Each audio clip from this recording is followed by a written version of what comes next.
Les réseaux sociaux sont les lieux de publication des informations aujourd'hui. Les gens s'informent à travers Internet et d'autres choses. Un jeune qui publie sur les réseaux sociaux un article sur sa ferme ou un projet agricole ou un projet scientifique, il n'aura pas peut-être 1000 vues. Mais un jeune qui publie sur des futilités, il a des millions de vues.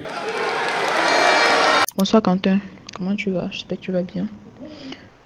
J'aimerais te faire part d'une situation qui me dérange actuellement, qui me fait beaucoup cogiter. En fait, j'ai vraiment besoin de me lancer dans la création de contenu sur YouTube, mais j'ai l'impression de ne pas être prête. Je sens que j'ai pas assez capacité à créer du contenu par rapport à la niche que je voudrais développer.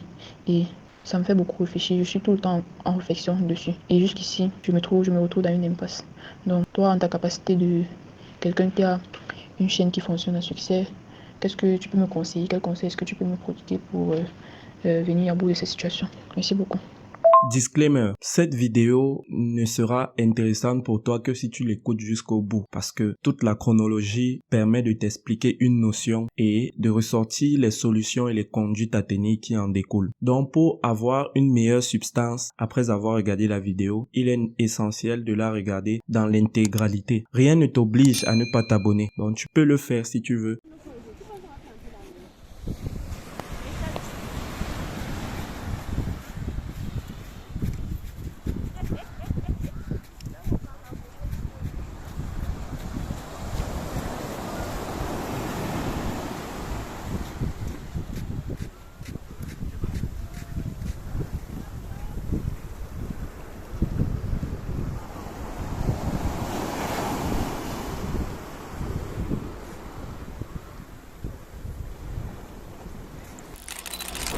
En tant qu'étudiant et créateur de contenu, je rencontre au quotidien plusieurs semblables dans le domaine des études qui ont un regard admiratif sur les différentes productions que je mène et les différentes activités que je fais sur le terrain.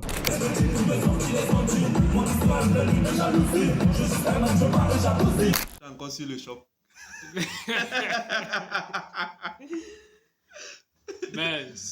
Et très souvent, les activités que je mène sur le terrain émanent en fait de la notoriété qu'au quotidien je crée à travers les réseaux sociaux. Ces personnes admiratives qui sont très souvent mes camarades de classe ou alors des connaissances tant à l'université que peut-être au quartier manifestent elles aussi le désir, le besoin de se lancer. De se lancer pas forcément sur les réseaux sociaux, mais au moins de lancer l'activité qu'ils passionnent depuis. Des personnes qui ont du talent dans le secteur de la musique, du dessin, l'écriture, la critique et plusieurs autres domaines. Et quand je leur dis, mais qu'est-ce que vous attendez pour vous lancer, pour faire de votre passion une activité régulière que vous menez, même si au départ peut-être elle ne sera pas lucrative, ces personnes ont toujours tendance à me répondre en disant que ce n'est pas encore abouti. Je pense que mon talent n'est pas encore grand, n'est pas encore suffisant ou porteur pour pouvoir me lancer de manière officielle dans le domaine. Et ces personnes, qu'est-ce qu'elles ont tendance à faire? Généralement, garder donc leurs compétences dans le placard et se résumer à observer ceux qui sont déjà sur le terrain. Si tu as bien compris l'introduction, la vidéo s'adresse à toutes ces personnes qui se jugent pas assez capables de déployer leur art pour se lancer et disent que je n'ai pas le matériel nécessaire pour participer à des activités liées à leur domaine, je n'ai pas encore le niveau nécessaire. Bref, mettre des barrières pour tolérer le fait qu'elles ne se lancent pas, alors qu'au fond, elles sont détentrices d'un savoir-faire très souvent impressionnant. Mon message est ceci. Dites-vous que au quotidien, vous êtes entouré d'humains. Il n'y a pas de surhumain. C'est-à-dire, jamais vous n'allez partir sur les réseaux, voir un communiqué qui dit que l'opinion humaine a interdit l'accès au réseau à telle personne parce qu'on a jugé qu'il n'a pas encore les compétences pour ça. Non, ce n'est pas ça la signature, ce n'est pas ça le mode de fonctionnement des réseaux. Jamais on a banni quelqu'un parce qu'on a jugé qu'il n'avait pas encore un certain niveau sur une compétence. Sur les réseaux, chacun a son mot à dire, chacun a son espace et chacun exerce de son côté. L'idéal est que tu viennes, tu crées tes comptes et tu te lances. Tu évolues dans ton couloir tout simplement et ton entourage le plus proche qui critique peut-être tes activités, tu te sers de leurs critiques constructives pour améliorer ce que tu fais et partir pas à pas. Ton contenu n'a pas besoin d'être parfait dès le lancement. Ton contenu n'a pas besoin d'être irréprochable. Va en fait avec la vision que tu ne seras jamais parfait. Tu ne vas jamais atteindre la perfection. Mais tout ce que tu pourras faire, c'est essayer de t'en rapprocher au fil du temps. Ton premier contenu ne sera pas comme ton centième contenu.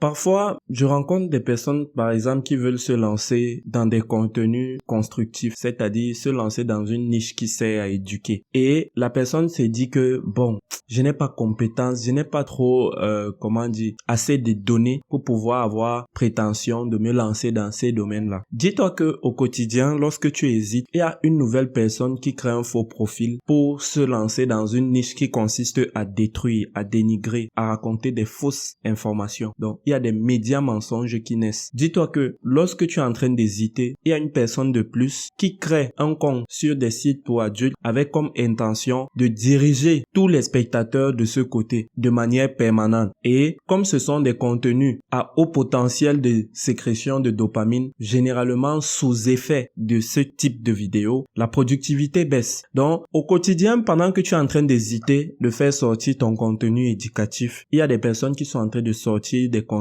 qui vont mettre des cerveaux en veille, les cerveaux dont on a besoin notamment pour développer notre société. Les réseaux sociaux sont les lieux de publication des informations aujourd'hui. Les gens s'informent à travers Internet, peu de choses. Un jeune qui publie sur les réseaux sociaux un article sur sa ferme ou un projet agricole ou un projet scientifique, il n'aura pas peut-être 1000 vues. Mais un jeune qui publie sur des futilités, il a des millions de vues.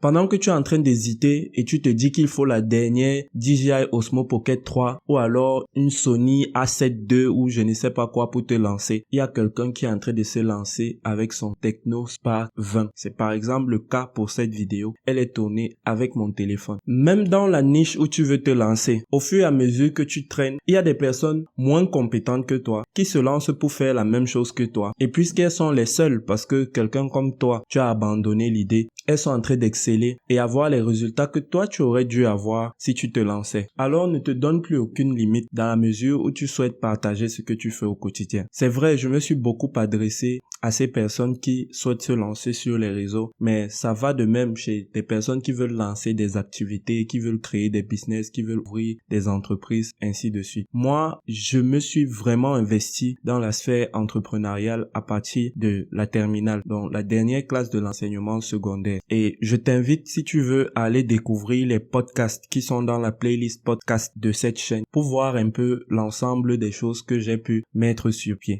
Et c'est parce que je n'ai jamais ressenti le fait de ne pas assez être compétent. Je me suis toujours dit que lorsqu'il faut un truc sonne dans ta tête, qu'il faut que tu fasses quelque chose, eh bien tu le fais. C'est-à-dire, dès qu'il y a une notification dans ta tête que ok, tu as envie de te lancer dans X ou dans Y, lance-toi et tu vois ce que ça donne. Généralement, c'est plutôt à la phase des résultats que je m'inquiète. Mais en fait, dans la phase de réflexion sur ce que je peux faire, l'action jusqu'au résultat, toute cette phase-là, moi, je n'ai aucune inquiétude. J'ai plutôt des inquiétudes vers la fin que, ok, ce que j'ai fait là, ça ressemble à quoi? Est-ce que c'est bien? Est-ce que ça répond aux attentes que je voulais? La première personne à qui je fais plaisir, c'est moi-même. La preuve, en faisant cette vidéo, je suis en train de répondre aux problèmes que les gens me demandaient, mais je prends d'abord un plaisir personnel à le faire. Et justement, quand tu veux te lancer, n'oublie pas toujours que les différentes idées, la passion, l'envie de vouloir faire ce que tu as, premièrement, c'est une envie qui émane de toi. Et tu as envie de le faire pour satisfaire un peu une partie de toi qui demande que tu le fasses. Donc, la première personne à qui il faut faire plaisir ici, c'est vous. Et lorsque vous produisez, vous essayez de faire de votre mieux possible pour que quand vous-même vous serez en train de noter, vous verrez que, ok, vous avez fait le maximum pour répondre à vos attentes personnelles. Par la suite, c'est comme ça que plus tard, vous allez donc prendre des avis externes et améliorer ce que vous faites déjà pour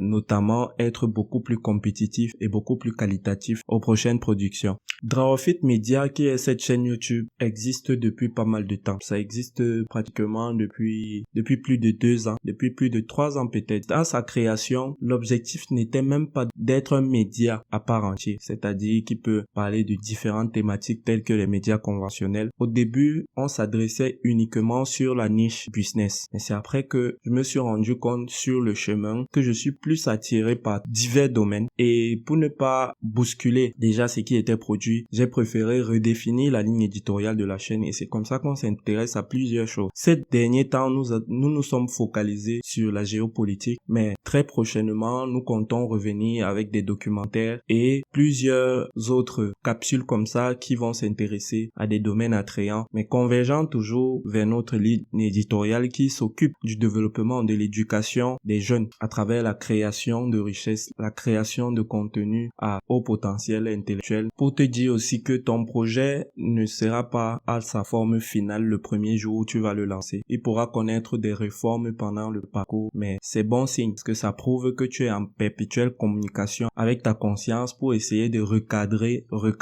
jusqu'à trouver la dernière trajectoire. On connaît très vite par quoi on commence, mais on ne sait pas par quoi on finit. L'activité que X entrepreneur menait en 2010 n'est pas forcément la même activité en 2024. Et le fait d'avoir recadré jusqu'à être tombé sur une activité très différente de celle de départ n'est pas mauvais dans ce sens où sur le terrain, tu apprends à calibrer ton offre à la demande qu'il y a dans l'environnement pour avoir au final un produit de qualité. Dans la barre de description, j'ai laissé le lien d'un podcast que j'ai réalisé pour raconter toute mon expérience sur YouTube, comment je me suis lancé, tout le matériel minimaliste que j'avais et les revenus que j'ai pu cumuler un mois après la monétisation. Dans ce podcast, je t'explique à cœur ouvert de manière transparente comment j'ai pu faire pour franchir cette barrière dont je parle par exemple dans cette vidéo et pouvoir monétiser mon compte afin de me permettre désormais en tant qu'étudiant de vivre pleinement de ma chaîne YouTube et oui, en dehors des différentes autres activités que je mène. Ce que tu peux faire après une vidéo comme celle-ci, achète un bloc-notes, achète un stylo réservé seulement pour ce bloc-notes et ces deux éléments réservés seulement pour un coin de ta maison et mets-toi à